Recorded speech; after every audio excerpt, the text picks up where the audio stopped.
ಭಯ ಪಡ್ಸೋದಿಕ್ಕೆ ಭಯ ಪಟ್ಕೊಳ್ಳೋದಿಕ್ಕೆ ಇನ್ನೇನ್ ಉಳ್ದಿದೆ? ಚಾರು ನನ್ ಸೊಸೆ ಆಗ್ ಹೋದ್ಲು. ಅಕ್ಕ, ಸೀನು ಪ್ರೀತಿನ ಅರ್ಥ ಮಾಡ್ಕೊಳ್ದೇನೆ ಎಂತ ಕೆಲಸ ಮಾಡ್ಬಿಟ್ಟೆ ಅಕ್ಕ. ಚಾರು ನಿನ್ ಸೊಸೆ ಆದ್ಲು ಅಂತ ಎಷ್ಟು ಸಂತೋಷ ಪಡ್ತಿದ್ಯಾ ಅಲ್ವಾ? ಆದ್ರೆ ನಿನ್ನಿಂದ ಸೀನು ಎಷ್ಟು ನೋವು ಪಡ್ತಿದ್ದಾನೋ, ಅವನ್ಗೇನಾಗ್ಬಿಡುತ್ತೋ ಅಂತ ಒಂದು ಸಲ ಯೋಚನೆ ಮಾಡಿದ್ಯಾ? ಆದ್ಯನ್ ಜೊತೆ ಅವನು ಸಂತೋಷವಾಗಿರ್ತಾನೋ ಇಲ್ವೋ ನನಗೆ ಗೊತ್ತಿಲ್ಲ ಕಣೋ, ಆದ್ರೆ ಚಾರು ಜೊತೆ ಅವನು ಸಂತೋಷವಾಗಿರ್ತಾನೆ. ಇರಕ್ಕಾಗಲ್ಲ ಅತ್ತೆ. ಮಾವಂಗೆ ಆದ್ಯನ್ ಕಂಡ್ರೆ ಎಷ್ಟಿಷ್ಟ ಇದೆ ಅಂತ ನಿಮ್ಗೂ ಗೊತ್ತು. ನನ್ ಸೊಸೆ ಆ ಪ್ರೀತಿನ ಮರೆಯೋ ಹಾಗೆ ಮಾಡ್ತಾಳೆ, ಆ ನಂಬಿಕೆ ನನಗಿದೆ. ನಿನಗೆ ಮಾತಲ್ಲಿ ಹೇಳಿದ್ರೆ ಅರ್ಥ ಆಗಲ್ಲ ಕಣೆ. ನಮ್ಗೆ ಮೋಸ ಮಾಡ್ತೀಯ ನೀನು. ನಿನ್ನ ಏನು ಏನ್ರಿ ನನ್ ಮೇಲೆ ಕೈ ಮಾಡಕ್ ಬರ್ತೀರಾ? ಯಾಕೆ ನಾನು ಮಾಡಿದ್ದು ಮೋಸನಾ? ಹಾಗಾದ್ರೆ ನೀವು ಮಾಡಿದ್ದು ಮೋಸ ಅಲ್ವಾ? ನನ್ನ ಅಣ್ಣನ ಗೊತ್ತಿಲ್ಲದೆ ಇಷ್ಟೆಲ್ಲ ಕತೆ ನಡೆಸಿದ್ರಲ್ಲ, ಅದನ್ನ ಏನ್ ಹೇಳ್ತಾರೆ? ಅಕ್ಕ, ಅಣ್ಣಂಗ್ ಹೇಳಿಲ್ಲ ಅಂದ್ರೆ ಹೇಳೋ ಅವಕಾಶ ಇಲ್ದಿರೋದಕ್ಕೆ ಹೇಳಿಲ್ಲ. ಅಷ್ಟಕ್ಕೂ ಅಣ್ಣಂಗ್ ಇದೆಲ್ಲ ಗೊತ್ತಾಗ್ದಿರೋ ಹಾಗೆ ಮಾಡಿದ್ದು ನಮ್ಗೋಸ್ಕರ ಅಲ್ಲ ಅಕ್ಕ, ಸೀನುಗೋಸ್ಕರ, ಅವನ್ ಪ್ರೀತಿಗೋಸ್ಕರ, ಅವನ್ ಇಷ್ಟಪಟ್ಟಿರೋ ಹುಡುಗಿನ ಅವನಿಗೆ ಹತ್ರ ಮಾಡ್ಸೋದಕ್ಕೋಸ್ಕರ. ಏನು ಏನು ಅವನಿಗೆ ಇಷ್ಟ ಆಗಿರೋದು ಏನು ಅಂದೆ? ನೆನ್ನೆ ಇಷ್ಟ ಇಲ್ದಿರೋಳು ಇವತ್ತು ಇಷ್ಟ ಆದ್ಲು ಅಂತಂದ್ರೆ ಅದಕ್ಕೆ ಕಾರಣ ನೀವಲ್ವಾ? ನೀವೆಲ್ರೂ ಸೇರ್ಕೊಂಡು ಅವನ್ ಮನ್ಸನ್ನೇ ಬದಲಾಯಿಸಿದ್ರಿ. ಅರ್ಥ ಆಗಲ್ವೇ? ಇನ್ನು ನಿನ್ ಜನ್ಮ ಪೂರ್ತಿ ನಿಂಗೆ ಏನು ಅರ್ಥ ಆಗಲ್ಲ. ಪ್ರೀತಿ ಅಭಿಮಾನ ನಿನ್ ನಿಜವಾಗ್ಲೂ ಅರ್ಥ ಆಗಲ್ಲ.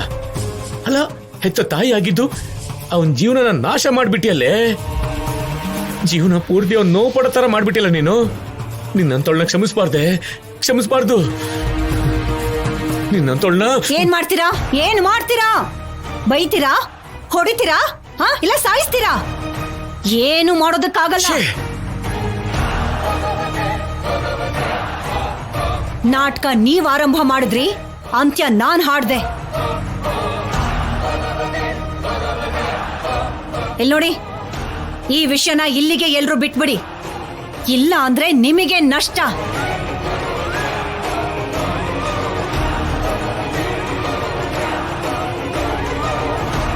ಇಷ್ಟೊತ್ತು ನಡೆದಿದ್ದೆಲ್ಲ ನಮ್ಮ ಮಧ್ಯನೇ ಇದೆ.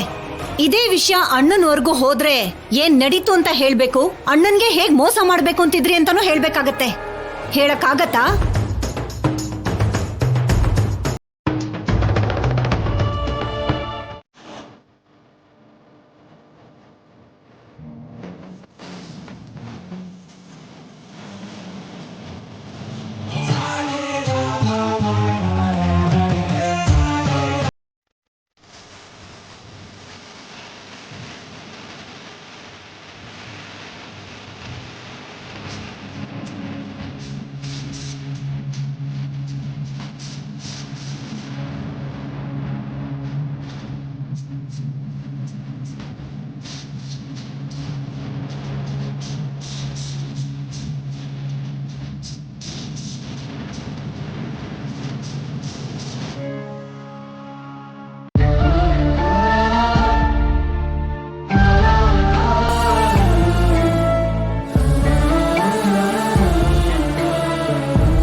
ಹೌದೌದು, ಹೊಸ ಜೋಡಿಗೆ ಮನೆಯ ದೊಡ್ಡ ಸೊಸೆ ದೃಷ್ಟಿ ತೆಗೆದು ಮನೆ ತುಂಬಿಸ್ಕೋಬೇಕಲ್ವಾ? ಹೌದು, ಜಾನಕಿಯಲ್ಲಿ? ಹೌದು, ಅಕ್ಕ ಎಲ್ಲಿ?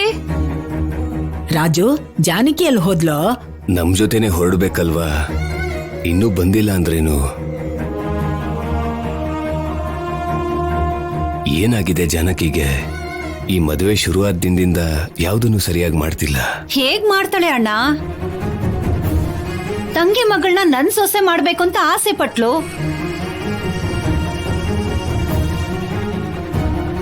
ಆ ಆದ್ಯ ನನ್ ಮಗನ್ನ ಚೀ ಅಂದ್ರು ಛೇ ಅಂದ್ರು ಸಮಜಾಯಿಷಿ ಕೊಟ್ಟು ಕೊನೆ ಕ್ಷಣದವರೆಗೂ ಮದ್ವೆ ಮಾಡೋದಿಕ್ಕೆ ನೋಡಿದ್ಲು. ಅದಾಗ್ಲಿಲ್ಲ. ಪದ್ಮ, ಕೊನೆವರೆಗೂ ಪ್ರಯತ್ನಿಸೋದಂದ್ರೇನು?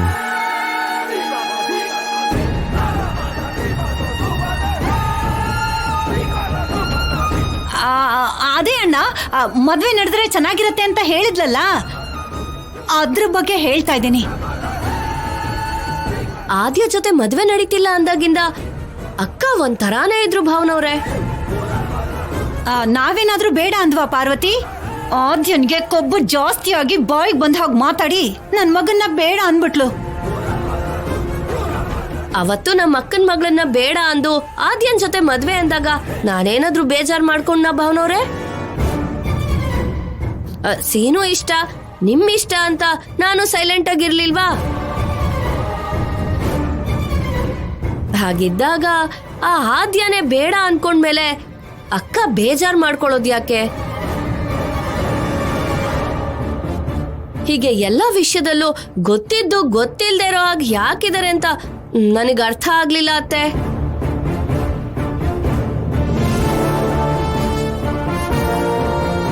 ಸರಿ ಹೋಗ್ಲಿ ಬಿಡು ಪಾರ್ವತಿ, ಎಷ್ಟೇ ಆದ್ರೂ ಅವಳು ನಮ್ಮ ಅತ್ತಿಗೆ. ಅವಳಿಗೇನಾದ್ರೂ ಹೇಳಿದ್ರೆ ಅಣ್ಣನಿಗೆ ಬೇಜಾರಾಗತ್ತೆ. ಇವನಿಗೆ ಬೇಜಾರಾಗತ್ತೆ ಸರಿನೇ. ಮನೆಯ ದೊಡ್ಡ ಸೊಸೆ ಇಲ್ದೆ ಇವ್ರಿಗೆ ದೃಷ್ಟಿ ತೆಗೆದು ಮನೆ ತುಂಬಿಸ್ಕೊಳ್ಳೋದು ಯಾರು?